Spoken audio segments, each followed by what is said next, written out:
आज के लेक्चर में हम लोग क्या करेंगे, हम लोग जो है ना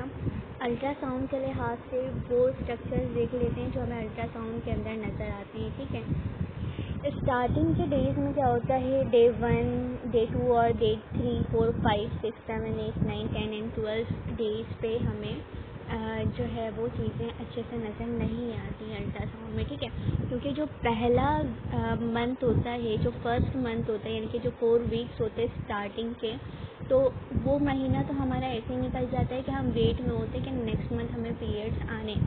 लेकिन आफ्टर कॉन्सेप्शन यानी कि आफ्टर फर्टिलाइजेशन क्या होता है, पीरियड्स 1 महीने हमें नहीं आते, फिर कुछ दिन और ऊपर चढ़ते हैं, यानी कि 1 महीना और कुछ दिन में अगर हम 5 डेज या फिर जो है ना 1 वीक ऐड कर लें तो 5 हफ्ते तक तो हम इसी वेट में रहते हैं कि पीरियड्स हमें आएंगे। जब 5 हफ्तों तक जब पीरियड्स हमें नहीं आते हैं तो फिर हम थोड़ा सा वो होते हैं, वरीड होते हैं कि ऐसा तो नहीं कि मेरी प्रेगनेंसी है, अगर मैरिड वूमेन है तो प्रेगनेंसी है, या फिर क्या रीज़न है जिसकी वजह से हमें पीरियड्स नहीं आ रहे। तो शुरू के 5 हफ्ते जो होते हैं उसमें क्या होता है, सेल डिवीज़न चल रहा होता है, बच्चे की पूरी कैविटी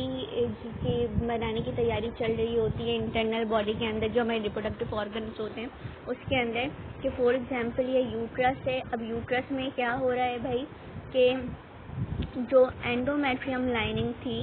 एंडोमेट्रियम लाइनिंग में क्या चल रहा है, इम्प्लांटेशन चल रहा है। ठीक है, लेकिन वो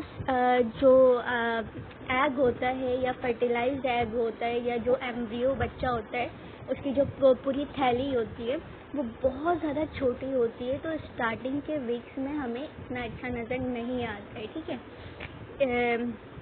इंटरनल स्ट्रक्चर्स हमें इतने अच्छे नहीं नज़र आते हैं जो कि हम यहाँ पर पढ़ रहे हैं। अगर हम यहाँ के लिहाज से देखें तो यहाँ पर क्या हो रहा है, डे 12 पे जो है पूरा प्रॉपर कैविटी एक बन जा रही है, जिसमें जो है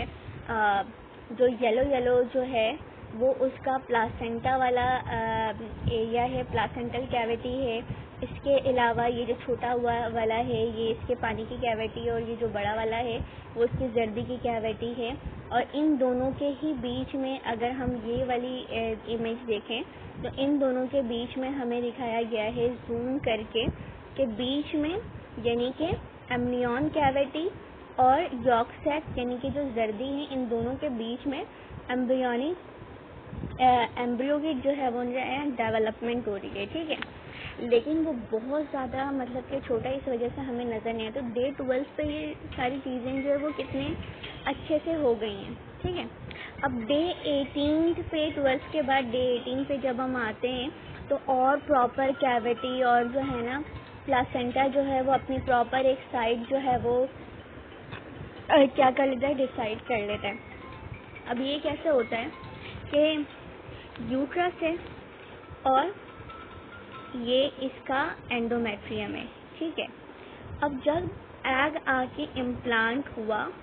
तो एग के चारों तरफ क्या है, प्लासेंटा के सेल्स हैं, इस तरह से येलो करके प्लासेंटा का प्रॉपर सेल्स हैं। लेकिन